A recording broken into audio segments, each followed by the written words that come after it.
की कहानी से कंटिन्यू करते हैं। लड़की बड़े प्यार से बोली, माँ बापू भैया के साथ हैं, अंकल मुझे चमत्कार चाहिए, वो दे दो। ये कहकर अपनी फ्रॉक की जेब से एक थैली निकाली जिसमें बहुत सारे सिक्के थे, 1 के, 2 रुपए के।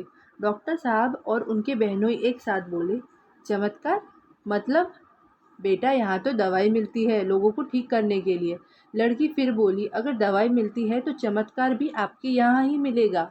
डॉक्टर साहब के बहनोई ने पूछा, बेटा आपसे यह किसने कह दिया? लड़की बोली, अंकल मेरे भैया के सर में ट्यूमर हो गया है।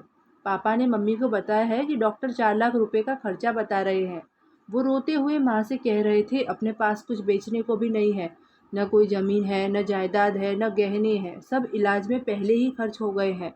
दवा के पैसे ही बड़ी मुश्किल से जुटा पा रहे हैं। अगर समय पर इलाज न हुआ तो मेरे भैया ठीक नहीं होंगे, वो वापस घर नहीं आएंगे, भगवान जी के घर चले जाएंगे। मम्मी कह रही थी, अब कोई चमत्कार ही मेरे भैया को बचा सकता है, इसलिए अंकल प्लीज़ मुझे चमत्कार दे दीजिए। देखो मैं बहुत सारे पैसे लाई हूँ, ये मेरे और भैया दोनों की गुल्लक है, उसमें हमारे ही पैसे हैं। अंकल प्लीज़ चमत्कार दे दो। आप ये मेरी गुड़िया भी रख लो। वो नन्ही परी रोए जा रही थी। वो प्यारी नन्ही लड़की की बात सुनकर सब सुन्न रह गए। यहाँ तक कि दुकान पर जो ग्राहक खड़े थे वो भी जड़ हो गए। किसी को समझ नहीं आ रहा था वो क्या कहे, क्या करें, बच्चे को चुप कैसे करवाएं। डॉक्टर साहब बोले, बेटा पहले तो चुप हो जाओ, चमत्कार रोते हुए नहीं लेते। तुम जैसी प्यारी बच्ची हंसेगी तभी तो बिहारी जी चमत्कार करेंगे। लो चॉकलेट लो और एक अपने भाई के लिए भी ले लो, वो जल्दी घर वापस आएगा, तब तुम उसे देना। अब डॉक्टर साहब ने उस बच्ची को गोद में उठा लिया और उससे पैसे ले लिए। बोला, तुमने चमत्कार खरीद लिया। अब डॉक्टर साहब लड़की के साथ उसके घर गए। वहाँ उसकी माँ हॉस्पिटल जाने की तैयारी कर रही थी।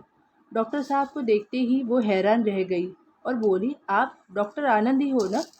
थोड़े दिन पहले आपकी फ़ोटो अखबार में देखी थी, आपको पुरस्कार मिला है ना? डॉक्टर साहब मुस्कुराते हुए बोले, जी मैं डॉक्टर आनंद हूँ। क्या हुआ आपके बेटे को? क्या मैं उसकी रिपोर्ट देख सकता हूँ? ये सुनकर उसकी माँ ज़ोर ज़ोर से रोने लगी और बोली, डॉक्टर साहब हम बहुत गरीब हैं, इलाज के लिए पैसे नहीं हैं, आपकी फ़ीस नहीं दे सकते। डॉक्टर साहब बोले, आपकी बेटिया मुझे फ़ीस देकर लाई है, और उन्होंने जेब से निकालकर वो थैली दिखाई।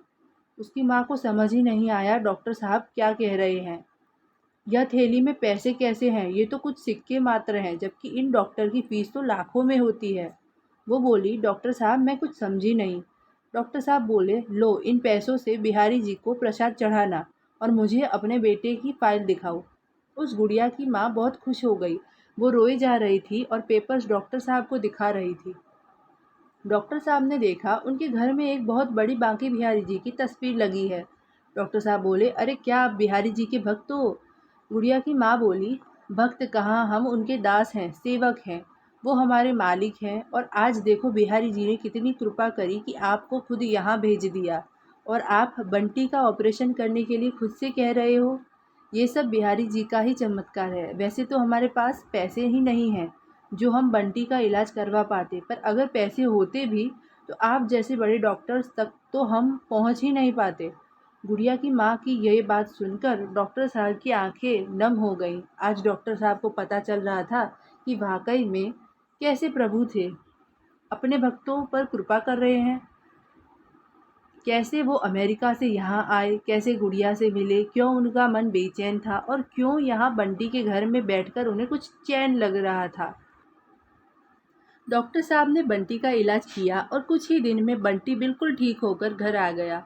डॉक्टर साहब ने अपना अनुभव अपनी माँ को बताया और वो भी सुन्न रह गई। सच्ची हमें बस भगवान पर विश्वास करना होता है, संपूर्ण समर्पण करना होता है, शुद्ध भाव, सच्ची भक्ति और निस्वार्थ श्रद्धा रखनी होती है। बाकी कितनी भी परेशानी हो उसका हल हो ही जाता है। यह एक सत्य घटना है। विश्वास रखो सचमुच। अगर आप में अटूट श्रद्धा हो और आप कोई नेक काम करना चाहते हैं तो भगवान श्री कृष्ण किसी न किसी रूप में आपकी मदद ज़रूर करते हैं। आपको भी जब किसी भी इंसान की सेवा करने का मौका मिले तो मदद ज़रूर करना, दिल को बहुत शांति मिलती है। हरे कृष्णा। प्लीज़ हमारा चैनल सब्सक्राइब करो, लाइक करो, कमेंट करो। जय श्री कृष्ण।